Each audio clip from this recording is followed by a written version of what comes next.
Salutations à toutes et à tous, Steve, supporter of Marseille, j'espère que vous allez bien. Voilà, je vous fais cette vidéo pour revenir dans un premier temps sur notre parcours en Ligue des Champions. Bon, on ne va pas s'étaler sur les résultats, mais surtout pour rebondir sur le charriage et les moqueries que l'on subit depuis et qui sont légitimes, il faut les accepter. Mais j'aimerais quand même revenir expliquer à tous ceux qui nous branchent et qui remettent en cause la ferveur des supporters marseillais malgré ce parcours chaotique. Avec des arguments, tu le sais, comme d'habitude avec moi. Et puis en deuxième partie de vidéo, je ferai un petit avant-match.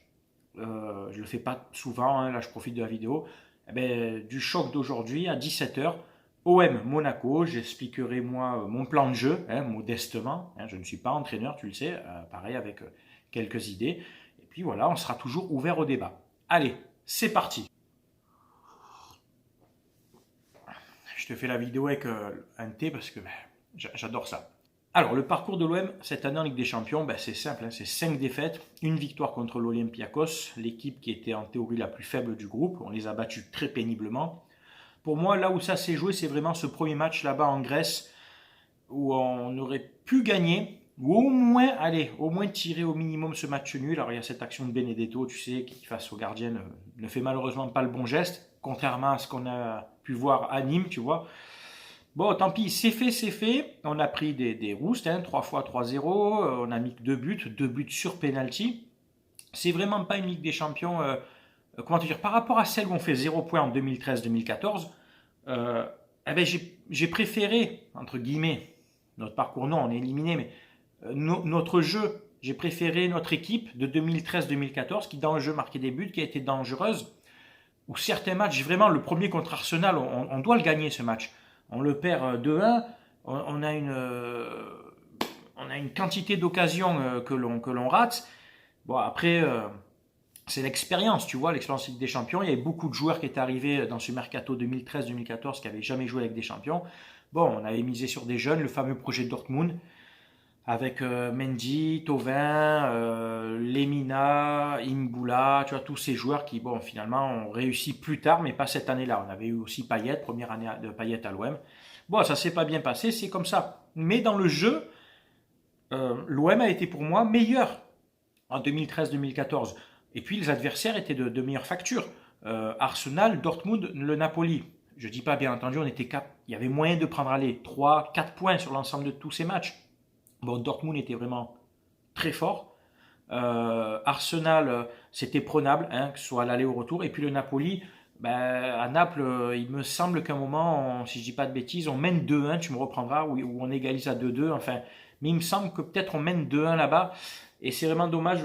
Il y avait moyen de ramener un point et de les jouer chez nous aussi. Enfin bref, c'est fait, c'est fait. Pour te dire que voilà, je préférais ce parcours-là dans le jeu que celui de cette année qui, pour moi, était pas beau à voir, aucun fond de jeu, il n'y avait rien, quoi. Voilà, c'était le néant, il n'y avait rien dans le jeu, quoi. Et alors les moqueries, il faut les accepter, les gars, bien entendu. Moi, le premier, j'ai charrié le Paris Saint-Germain, qui a perdu sa Ligue des Champions, ou quand ils se font éliminer par Manchester, et encore qu'à chaque fois, je charrie, mais en étant objectif, tu vois. Certains diront non, mais je vous invite à revoir mes vidéos PSG Manchester, PSG Dortmund de l'année dernière, tu vois, etc. Bon, le charriage, c'est une chose, pardon. Maintenant, la ferveur de Marseille. Certains remettent en cause la ferveur en disant voilà, vous avez vu votre ferveur, vous êtes éliminé. La preuve, c'est que déjà la ferveur de l'OM existe, puisque vous parlez de nous tout le temps. Je m'adresse vraiment aux youtubeurs spécialement parisiens, puisque de toute façon, dans le YouTube game, il faut être objectif. Il y a beaucoup de youtubeurs parisiens, certains que je respecte, d'autres pas du tout, je le sais, et il y a beaucoup de youtubeurs marseillais, certains avec qui je m'entends très très bien, hein, dédicace à Frankie Foot et Raf Football, et d'autres que en fait, ça s'arrête là, quoi. Voilà. Après, oui, il y a Montana que je salue, tu vois. Mais il y en a très peu. Et après, tu as des chroniqueurs qui font un peu tout club, qui font des vidéos tout club. Hein. Je salue Thomas par le foot, supporter rennais, mais voilà, qui fait tous les matchs. Donc, si tu veux, la guéguerre sur YouTube de clubs français, c'est surtout OM, Paris. C'est là où il y a le plus de vidéos, plus de clash. J'assume, j'en fais partie. Tu verras très peu de vidéos buzz avec de gros youtubeurs lyonnais, stéphanois. Il y en a sûrement, je les respecte, mais il n'y en a pas des masses. Il y a des youtubeurs à Nice, Tonissa, que je salue, à Monaco, Tarek, évidemment que je salue aussi. À Bordeaux, Snakil, que je ne salue pas. Ouais, mais oui, mais je vais pas faire semblant, je l'apprécie pas, etc. Bref. Mais tu vois, quand même, hein, je reconnais qu'il est là. La ferveur de Marseille, tu ne peux pas l'enlever. Regarde la preuve. J'essaie de vous expliquer, tu vois, calmement, sans insulte, il n'y a pas d'animosité, tu vois, si supporter d'un autre club, tu es bien entendu le bienvenu à débattre, mais essaye d'écouter avant d'arriver avec ton discours haineux et de m'insulter. La preuve que la ferveur ne s'éteindra jamais, c'est que regarde, malgré notre parcours dégueulasse, moquerie assumée, il n'y a aucun problème, on est toujours là.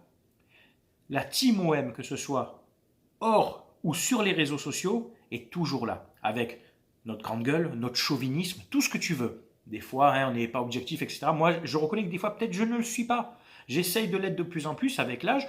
Peut-être que des fois, je ne le suis pas et j'accepte vos commentaires, tu vois. Mais ça, vous ne pouvez pas nous l'enlever, les gars. La preuve, on était à la rue l'année dernière, enfin à la rue. On ne jouait pas de Coupe d'Europe, pardon. Après, en championnat, on s'en est bien sorti. Vous avez perdu contre le Bayern. Eh bien, voilà, les gens à Marseille étaient contents. La preuve que le foot à Marseille, c'est une part vraiment importante de la ville et des gens. Et ça, vous ne pouvez pas l'enlever. Je peux reconnaître. Tu m'attaques sur l'équipe, équipe de merde, match de merde, je comprends. Joueur de merde, eh ben, c'est ça, c'est normal. Mais tu ne peux pas attaquer l'institution OM et la ferveur des supporters. Ça, je me battrai toujours contre ça. Nos ultras dans les deux virages, tu ne pourras jamais enlever la ferveur de ce qui se passe dans le virage sud et nord. Impossible. Même dans des saisons dégueulasses, ils étaient toujours là. Même dans des saisons dégueulasses où il y avait des messages, où vous nous faites honte, bande de chèvres, etc. Mais justement, ils sont là pour dénoncer le comportement des joueurs et de la direction. Tu ne peux pas l'enlever. Regardez la preuve, on gagnerait depuis des années et pourtant, la team OM est toujours là, hors et sur les réseaux sociaux. C'est ça que j'essaie de vous faire comprendre. Imaginez un petit peu si l'OM avait le potentiel, le budget financier et les joueurs et les résultats qu'avait le Paris Saint-Germain depuis 10 ans. Mais vous rigolez ou quoi? Marseille exploserait dans le bon sens. Vous entendrez encore 10 fois plus parler de nous dans les radios, dans les télés. Et je mets ma main à couper, et certains pensent comme moi, qu'avec, c'est pas un reproche, hein, mais le budget qu'a le PSG depuis 10 ans, je suis persuadé que l'OM, en s'appuyant vraiment sur sa ferveur, son stade, son engouement, aurait minimum au moins ramené une Coupe d'Europe. Minimum. La grande, la C1 ou la C3, ce que tu veux, mais aurait ramené au moins une Coupe d'Europe.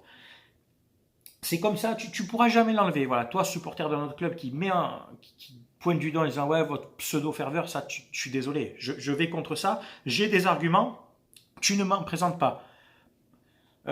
Tu dis oui, quand votre stade est vide. Oui, c'est vrai. Alors à Marseille, on se plaint aussi. La manière de revendiquer, c'est aussi peut-être de ne pas aller au stade. Maintenant, le stade est vide. Parlons-en vite fait. Le Vélodrome, c'est 67 000 places. Comparé à d'autres stades de Ligue 1 qui, pour certains, sont à 30-35 000.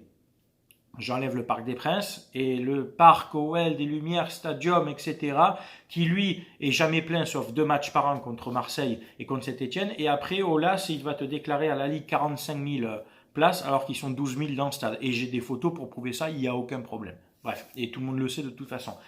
Mais pour dire, c'est peut-être plus difficile de remplir un stade de 67 000 que forcément tu vas à Strasbourg, et je respecte le public, les supporters strasbourgeois, mais leur stade, il fait quoi? 20 000, tu me reprendras autour de 20 000, donc c'est forcément plus facile.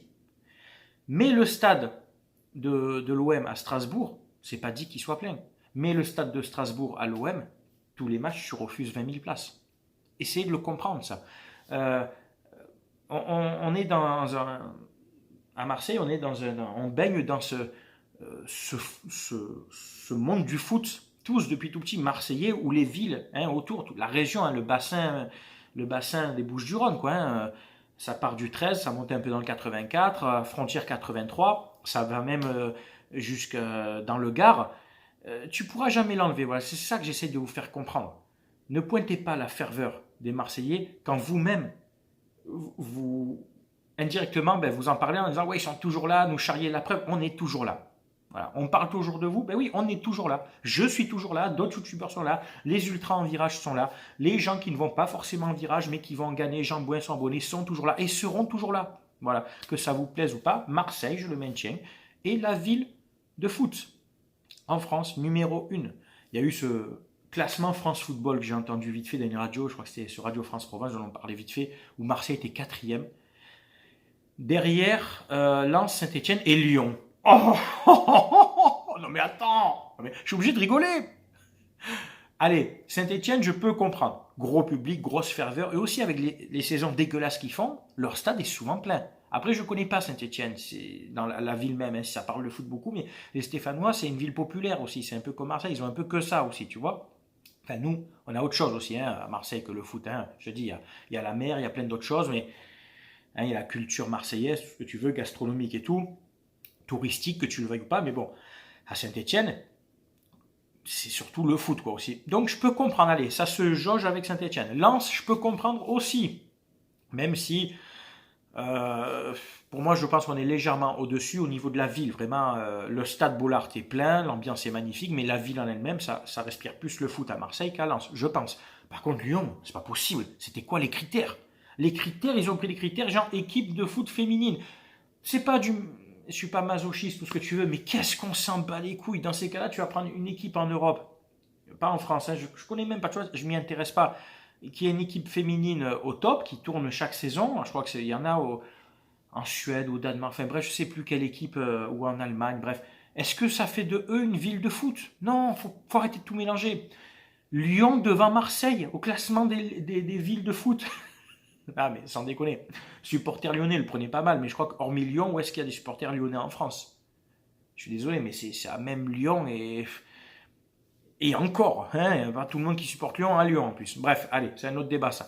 Voilà, c'était vraiment pour essayer de vous expliquer posément euh, pourquoi Marseille est toujours la ville number one de foot et surtout que la ferveur marseillaise, vous la constatez au quotidien. Donc ne remettez pas en cause ce que vous-même vous constatez puisque vous parlez de nous.